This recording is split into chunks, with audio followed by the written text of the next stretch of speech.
श्री फागू चौहान जी, बिहार के मुख्यमंत्री श्रीमान नीतीश जी, केंद्रीय मंत्रिमंडल के मेरे सहयोगी पीयूष गोयल जी, रविशंकर प्रसाद जी, गिरिराज सिंह जी, नित्यानंद राय जी, सुश्री देवाश्री चौधरी जी, बिहार के उप मुख्यमंत्री भाई सुशील जी, अन्य मंत्रीगण, सांसद और विधायकगण और तकनीक के माध्यम से जुड़े बिहार के मेरे प्यारे भाइयों और बहनों, साथियों, आज बिहार में रेल कनेक्टिविटी के क्षेत्र में नया इतिहास रचा गया है। कोसी महासेतु और किऊल ब्रिज के साथ ही बिहार में रेल यातायात, रेलवे के बिजलीकरण और रेलवे में मेक इन इंडिया को बढ़ावा देने, नए रोजगार पैदा करने वाले 1 दर्जन प्रोजेक्ट्स का आज लोकार्पण और शुभारंभ हुआ है। लगभग 3,000 करोड़ रुपए के इन प्रोजेक्ट से बिहार का रेल नेटवर्क तो सशक्त होगा ही, पश्चिम बंगाल और पूर्वी भारत की रेल कनेक्टिविटी भी मजबूत होगी।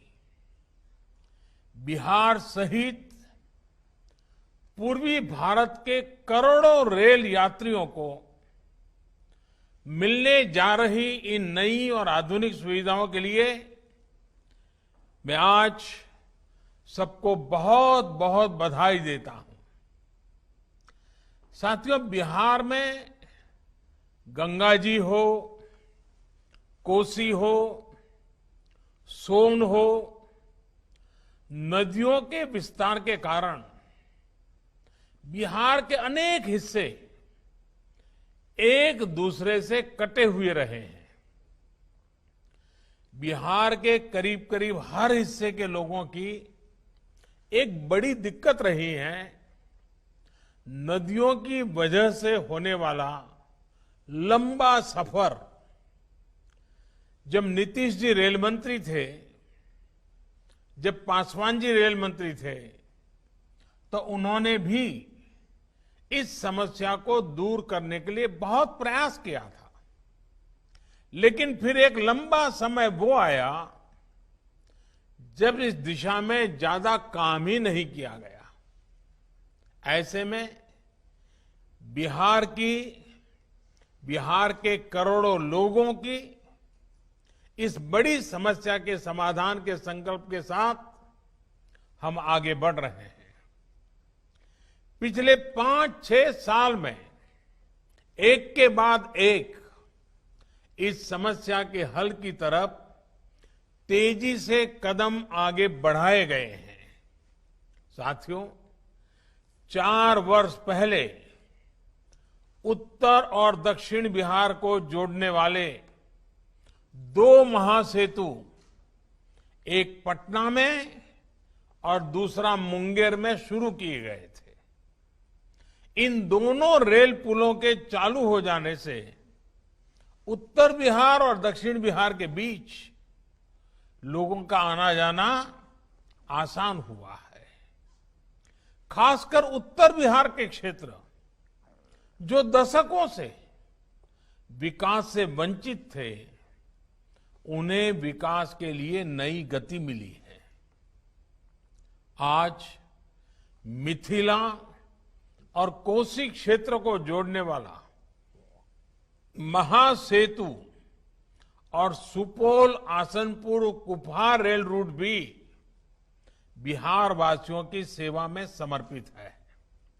साथियों, लगभग 8.5 दशक पहले भूकंप की एक भीषण आपदा ने मिथिला और कोसी क्षेत्र को अलग थलग कर दिया था।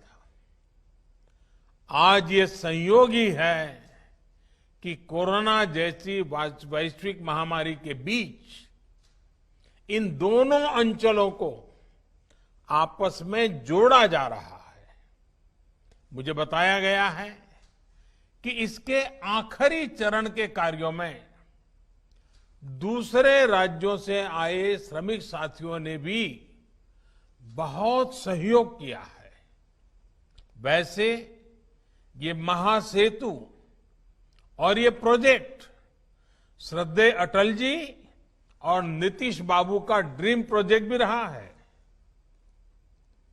जब 2003 में नीतीश जी रेल मंत्री थे और श्रद्धेय अटल जी प्रधानमंत्री, तब नई कोसी रेल लाइन परियोजना की परिकल्पना की गई थी। इसका उद्देश्य यही था कि मिथिला और कोसी क्षेत्र के लोगों की दिक्कतों को दूर किया जाए। इसी सोच के साथ 2003 में अटल जी द्वारा इस परियोजना का शिलान्यास किया गया था। लेकिन अगले वर्ष अटल जी की सरकार चली गई और उसके बाद कोसी रेल लाइन परियोजना की रफ्तार भी उतनी ही धीमी हो गई। अगर मिथिलांचल की फिक्र होती, बिहार के लोगों की दिक्कतों की फिक्र होती, तो कोसी रेल लाइन परियोजना पर तेजी से काम हुआ होता। इस दौरान रेल मंत्रालय किसके पास था, किसकी सरकार थी, इसके विस्तार में मैं नहीं जाना चाहता। लेकिन सच्चाई यही है कि जिस रफ्तार से पहले काम हो रहा था, अगर उसी रफ्तार से 2004 के बाद भी काम हुआ होता, तो आज का ये दिन पता नहीं कब आता, कितने साल लग जाते, कितने दशक लग जाते, हो सकता है पीढ़ियां बीत जाती। लेकिन दृढ़ निश्चय हो, नीतीश जी जैसा सहयोगी हो, तो क्या कुछ संभव नहीं है। मिट्टी रोकने के लिए आधुनिक टेक्नोलॉजी का इस्तेमाल करते हुए सुपौल आसनपुर कुपहा रूट पर काम पूरा किया गया है। साल 2017 में जो भीषण बाढ़ आई थी, उस दौरान हुए नुकसान की भरपाई भी इस दौरान की गई है। आखिरकार कोसी महासेतु और सुपौल आसनपुर कुपहा रूट बिहार के लोगों की सेवा के लिए तैयार है। साथियों, आज कोसी महासेतु होते हुए सुपौल, आसनपुर, कुपहा के बीच ट्रेन सेवा शुरू होने से सुपौल, अररिया और सहरसा जिले के लोगों को बहुत लाभ होगा। यही नहीं, इससे नॉर्थ ईस्ट के साथियों के लिए एक वैकल्पिक रेल मार्ग भी उपलब्ध हो जाएगा। कोसी और मिथिला क्षेत्र के लिए ये महासेतु सुविधा का साधन तो है ही, ये इस पूरे क्षेत्र में व्यापार, कारोबार, उद्योग, रोजगार को भी बढ़ावा देने वाला है। साथियों, बिहार के लोग तो इसे भली भांति जानते हैं कि वर्तमान में निर्मली से सरायगढ़ का रेल सफर करीब करीब 300 किलोमीटर का होता है। इसके लिए दरभंगा, समस्तीपुर, खगड़िया, मानसी, सहरसा, ये सारे रास्तों से होते हुए जाना पड़ता है। अब वो दिन ज्यादा दूर नहीं जब बिहार के लोगों को 300 किलोमीटर की ये यात्रा नहीं करनी पड़ेगी। 300 किलोमीटर की ये दूरी सिर्फ 22 किलोमीटर में सिमट जाएगी। 8 घंटे की रेल यात्रा सिर्फ आधे घंटे में ही पूरी हो जाए करेगी। यानी सफर भी कम, समय की भी बचत और बिहार के लोगों के धन की भी बचत होगी। साथियों, कोसी महासेतु की हर तरफ किऊल नदी पर नई रेल इलेक्ट्रॉनिक इंटरलॉकिंग की सुविधा शुरू होने से इस पूरे रूट पर सुविधा और रफ्तार दोनों बढ़ने वाली है। इस नए रेल पुल के निर्माण से झाझा से पंडित दीनदयाल उपाध्याय जंक्शन तक मेन लाइन पर 100-125 किलोमीटर प्रति घंटा की गति से अब ट्रेन चल पाएगी। इलेक्ट्रॉनिक इंटरलॉकिंग के चालू होने से हावड़ा दिल्ली मेन लाइन पर ट्रेनों के आने जाने में आसानी होगी, अनावश्यक देरी से राहत मिलेगी और रेल यात्रा अधिक सुरक्षित होगी। साथियों, बीते 6 साल से भारतीय रेल को नए भारत की आकांक्षाओं और आत्मनिर्भर भारत की अपेक्षाओं के अनुरूप ढालने का प्रयास किया जा रहा है। आज भारतीय रेल पहले से कहीं अधिक स्वच्छ है। आज भारतीय रेल के ब्रॉडगेज रेल नेटवर्क को मानव रहित फाटकों से मुक्त कर पहले से कहीं अधिक सुरक्षित बनाया जा चुका है। आज भारतीय रेल की रफ्तार तेज हुई है। आज आत्मनिर्भरता और आधुनिकता की प्रतीक वंदे भारत जैसी भारत में बनी ट्रेनें रेल नेटवर्क का हिस्सा होती जा रही है। आज देश के अनछुए हिस्सों को रेल नेटवर्क के साथ जोड़ने की, रेल मार्गों के चौड़ीकरण और बिजलीकरण की व्यवस्था का तेजी से विस्तार हो रहा है। साथियों, रेलवे के आधुनिकीकरण के इस व्यापक प्रयास का बहुत बड़ा लाभ बिहार को और पूरे पूर्वी भारत को मिल रहा है। बीते कुछ सालों में मेक इन इंडिया को बढ़ावा देने के लिए मधेपुरा में इलेक्ट्रिक लोको फैक्ट्री और मढ़ौरा में डीजल लोको फैक्ट्री स्थापित की गई। इन दोनों परियोजनाओं से बिहार में लगभग 44,000 करोड़ रुपए का निवेश हुआ है। ये सुनकर हर बिहारवासी को गौरव होगा कि आज बिहार में 12,000 हॉर्स पावर के सबसे शक्तिशाली विद्युत इंजन बन रहे हैं। बरौनी में बिजली के इंजनों के रखरखाव के लिए बिहार का पहला लोको शेड भी काम करना शुरू कर चुका है। बिहार के लिए एक और बड़ी बात यह है कि आज बिहार में रेल नेटवर्क के लगभग 90% हिस्से का बिजलीकरण पूरा हो चुका है। बीते 6 साल में ही बिहार में 3,000 किलोमीटर से अधिक के रेल मार्ग का बिजलीकरण हुआ है। आज इसमें 5 और प्रोजेक्ट जुड़ गए हैं।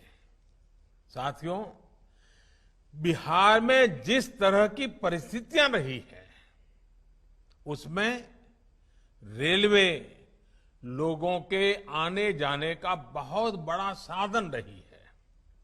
ऐसे में बिहार में रेलवे की स्थिति को सुधारना केंद्र सरकार की सर्वोच्च प्राथमिकताओं में से एक रहा है।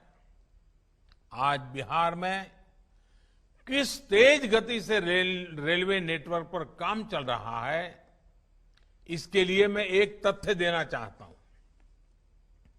2014 से पहले के 5 सालों में लगभग 325 किलोमीटर रेल लाइन कमीशन हुई थी। आसान शब्दों में कहे तो 2014 के पहले के 5 सालों में बिहार में सिर्फ 350 किलोमीटर नई रेल लाइन शुरू की थी, जबकि 2014 के बाद के 5 सालों में बिहार में लगभग 700 किलोमीटर रेल लाइन कमीशन हो चुकी है, यानी करीब करीब 2 गुने से भी नई रेल लाइन शुरू हुई है। अभी करीब 1000 किलोमीटर नई रेल लाइनों का निर्माण तेजी से चल रहा है। आज हाजीपुर, गोसवर, वैशाली नई रेल लाइन के शुरू होने से वैशाली नगर, दिल्ली और पटना से भी सीधी रेल सेवा से जुड़ जाएगा।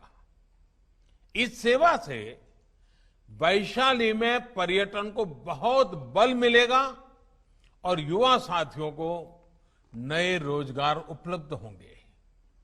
इस तरह इस्लामपुर नटेसर नई रेल लाइन से भी लोगों को बहुत फायदा होगा।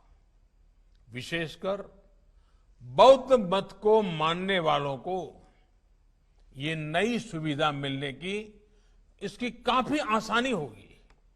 साथियों, आज देश में मालगाड़ी और यात्री गाड़ी दोनों के लिए अलग अलग ट्रैक बनाने की व्यापक व्यवस्था यानी डेडिकेटेड फ्रेट कॉरिडोर्स पर भी तेजी से काम चल रहा है।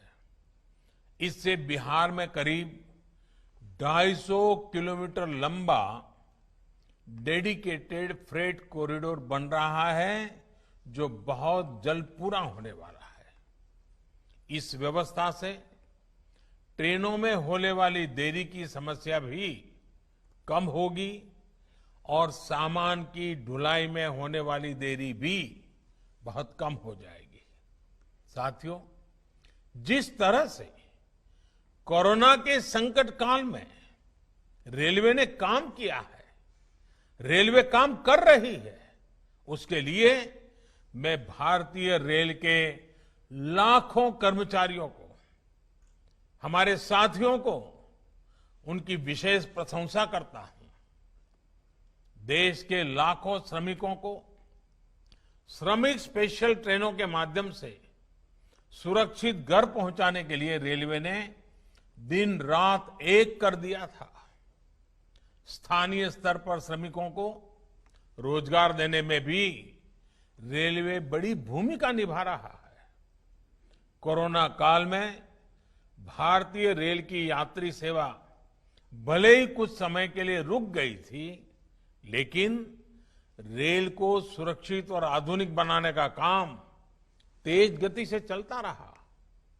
देश की पहली किसान रेल यानी पटरी पर चलता हुआ कोल्ड स्टोरेज भी बिहार और महाराष्ट्र के बीच कोरोना काल में ही शुरू किया गया। साथियों, ये कार्यक्रम भले रेलवे का है, लेकिन रेलवे के साथ ही ये लोगों के जीवन को आसान बनाने और बेहतर बनाने के प्रयास का भी आयोजन है। इसलिए मैं एक और विषय की चर्चा भी आज आपके बीच करना चाहता हूं, जो बिहार के लोगों के स्वास्थ्य से जुड़ा है। नीतीश जी की सरकार बनने से पहले तक बिहार में इक्का दुक्का मेडिकल कॉलेज हुआ करते थे। इससे बिहार में मरीजों को तो भारी दिक्कत थी ही, बिहार के मेधावी युवाओं के भी मेडिकल की पढ़ाई के लिए दूसरे राज्यों का रुख करना पड़ता था। आज बिहार में 15 से ज्यादा मेडिकल कॉलेज हैं, जिससे अनेक बीते कुछ वर्षों में ही बनाए गए हैं। कुछ दिन पहले ही बिहार में एक नए एम्स की भी स्वीकृति दे दी गई है। ये नया एम्स दरभंगा में बनाया जाएगा। इस नए एम्स में 750 बेड का नया अस्पताल तो बनेगा ही, इसमें एमबीबीएस की 100 और नर्सिंग की 60 सीटें भी होगी। दरभंगा में बनने वाले इस एम्स से हजारों नए रोजगार भी सृजित होंगे। साथियों, देश के किसानों के कल्याण की दिशा में, कृषि सुधारों की दिशा में कल देश के लिए बहुत ही महत्वपूर्ण दिन था। कल विश्वकर्मा जयंती के दिन लोकसभा में ऐतिहासिक कृषि सुधार विधेयक पारित किए गए हैं। इन विधेयकों ने हमारे अन्नदाता किसानों को अनेक बंधनों से मुक्ति दिलाई है।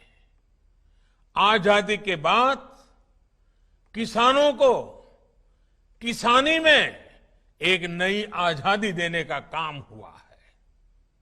इन सुधारों से किसानों को अपनी उपज बेचने में और ज्यादा विकल्प मिलेंगे और ज्यादा अवसर मिलेंगे। मैं देश भर के किसानों को इन विधेयकों के पारित होने पर बहुत बहुत बधाई देता हूं। किसान और ग्राहक के बीच जो बिचौलिए होते हैं, जो किसानों की कमाई का बड़ा हिस्सा खुद ले लेते हैं, उनसे बचाने के लिए विधेयक लाए जाने बहुत आवश्यक थे। ये विधेयक किसानों के लिए रक्षा कवच बनकर के आए हैं। लेकिन कुछ लोग, जो लोग दशकों तक देश में शासन करते रहे हैं, सत्ता में रहे हैं, देश पर राज किया है, वो लोग किसानों को इस विषय पर भ्रमित करने की कोशिश कर रहे हैं, किसानों से झूठ बोल रहे हैं। साथियों, चुनाव के समय किसानों को लुभाने के लिए बड़ी बड़ी बातें करते थे, लिखित में करते थे, अपने घोषणा पत्र में डालते थे और चुनाव के बाद भूल जाते थे। और आज जब वही चीजें जो इतने दशकों तक देश में राज करने वाले लोगों के मैनिफेस्टो में है, वही चीजें भारतीय जनता पार्टी एनडीए सरकार कर रही है, किसानों को समर्पित हमारी ये सरकार कर रही है, तो ये भांति भांति के भ्रम फैला रहे हैं। जिस एपीएमसी एक्ट को लेकर अब ये लोग राजनीति कर रहे हैं, एग्रीकल्चर मार्केट के प्रावधानों में बदलाव का विरोध कर रहे हैं, उसी बदलाव की बात इन लोगों ने अपने घोषणा पत्र में भी लिखी थी। लेकिन अब जब एनडीए सरकार ने ये बदलाव कर दिया है, तो ये लोग इसका विरोध करने पर, झूठ फैलाने पर, भ्रम फैलाने पर उतर आए हैं। सिर्फ विरोध के लिए विरोध करने का ये एक के बाद एक अनेक उदाहरण सामने आ रहे हैं। लेकिन ये लोग ये भूल रहे हैं कि देश का किसान कितना जागृत है। वो ये देख रहा है कि कुछ लोगों को किसानों को मिल रहे नए अवसर उनको पसंद नहीं आ रहे हैं। देश का किसान ये देख रहा है कि वो कौन से लोग हैं जो बिचौलियों के साथ खड़े हैं। साथियों, ये लोग एमएसपी को लेकर बड़ी बड़ी बातें करते थे, लेकिन कभी अपना वायदा पूरा नहीं किया। किसानों से किया ये वायदा अगर पूरा किसी ने किया है तो भाजपा एनडीए की वर्तमान सरकार ने पूरा किया है। अब ये दुष्प्रचार किया जा रहा है कि सरकार के द्वारा किसानों को एमएसपी का लाभ नहीं दिया जाएगा। ये भी मनगढ़ंत बातें कही जा रही हैं कि किसानों से धान, गेहूं इत्यादि की खरीद सरकार द्वारा नहीं की जाएगी। ये सरासर झूठ है, गलत है, किसानों के साथ धोखा है। हमारी सरकार किसानों को एमएसपी के माध्यम से उचित मूल्य दिलाने के लिए प्रतिबद्ध है। पहले भी थे, आज भी हैं, आगे भी रहेंगे। सरकारी खरीद भी पहले की तरह जारी रहेगी। कोई भी व्यक्ति अपना उत्पादन जो भी वो पैदा करता है दुनिया में कहीं भी बेच सकता है, जहां चाहे वहां बेच सकता है। अगर वो कपड़ा बनाता है जहां चाहे बेच सकता है, वो बर्तन बनाता है कहीं पर भी बेच सकता है, वो जूते बनाता है कहीं पर भी बेच सकता है। लेकिन एकमात्र केवल मेरे किसान भाई बहनों को इन अधिकारों से वंचित रखा गया था, मजबूर किया गया था। अब नए प्रावधान लागू होने के कारण किसान अपनी फसल वो देश के किसी भी बाजार में अपनी मनचाही कीमत पर बेच सकेगा।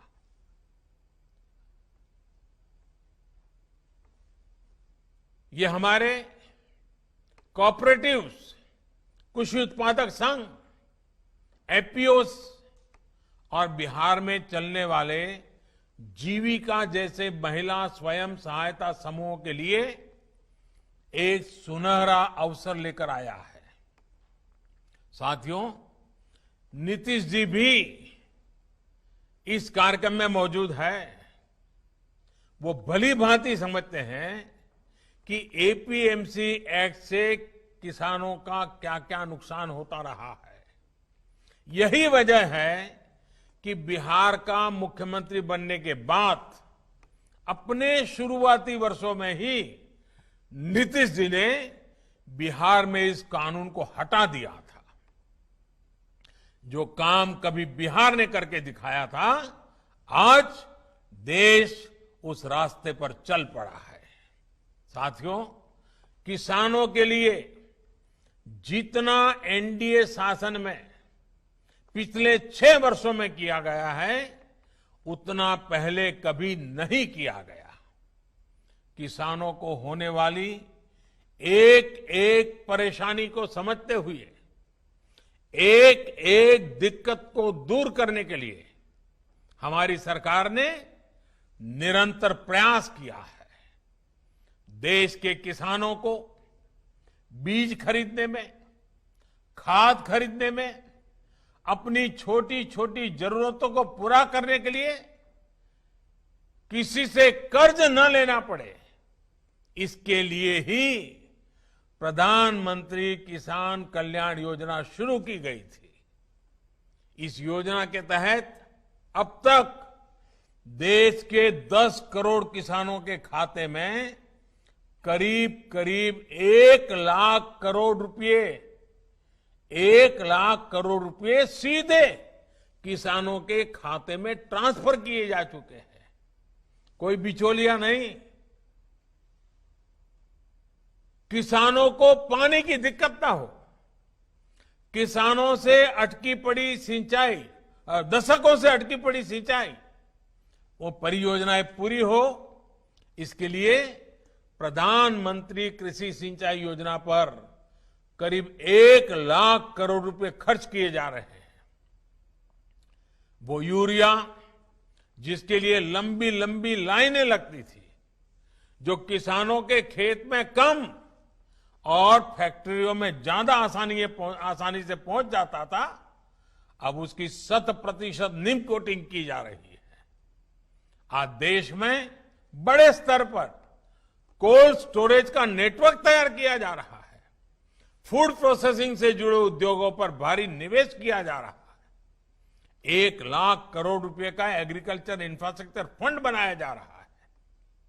किसानों के पशुधन को बीमारियों से बचाने के लिए देशव्यापी अभियान भी चलाया जा रहा है। मछली उत्पादन बढ़ाने के लिए, मुर्गी पालन को प्रोत्साहन के लिए, शहद उत्पादन बढ़ाने के लिए, दूध उत्पादन बढ़ाने के लिए किसानों को आय बढ़ाने के अतिरिक्त विकल्प देने के लिए केंद्र सरकार निरंतर कार्य कर रही है। साथियों, मैं आज देश के किसानों को बड़ी नम्रतापूर्वक अपनी बात बताना चाहता हूं, संदेश देना चाहता हूं। आप किसी भी तरह के भ्रम में मत पड़िए। इन लोगों से देश के किसानों को सतर्क रहना बहुत जरूरी है। ऐसे लोगों से सावधान रहें जिन्होंने दशकों तक देश पर राज किया और जो आज किसानों से झूठ बोल रहे हैं। वो लोग किसानों की रक्षा का ढिंढोरा पीट रहे हैं, लेकिन दरअसल वे किसानों को अनेक बंधनों में जकड़कर रखना चाहते हैं। वो लोग बिचौलियों का साथ दे रहे हैं। वो लोग किसानों की कमाई को बीच में लूटने वालों का साथ दे रहे हैं। किसानों को अपनी उपज देश में कहीं पर भी किसी को भी बेचने की आजादी देना बहुत ऐतिहासिक कदम है। 21वीं सदी में भारत का किसान बंधनों में नहीं, भारत का किसान खुल करके खेती करेगा। जहां मन आएगा अपनी उपज बेचेगा, जहां ज्यादा पैसा मिलेगा वहां बेचेगा, किसी बिचौलिए का मोहताज नहीं रहेगा और अपनी उपज, अपनी आय भी बढ़ाएगा। ये देश की जरूरत है और समय की मांग भी है। साथियों, किसान हो, महिलाएं हो, नौजवान हो, राष्ट्र के विकास में सभी को सशक्त करना हम सभी का दायित्व है। आज जितने भी प्रोजेक्ट को समर्पित किया गया है वो इसी दायित्व का एक हिस्सा है।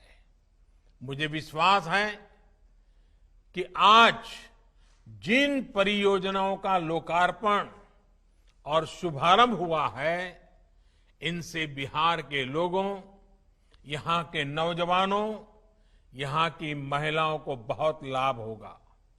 साथियों, कोरोना के इस संकट काल में हम सभी को बहुत संभल कर भी रहना है।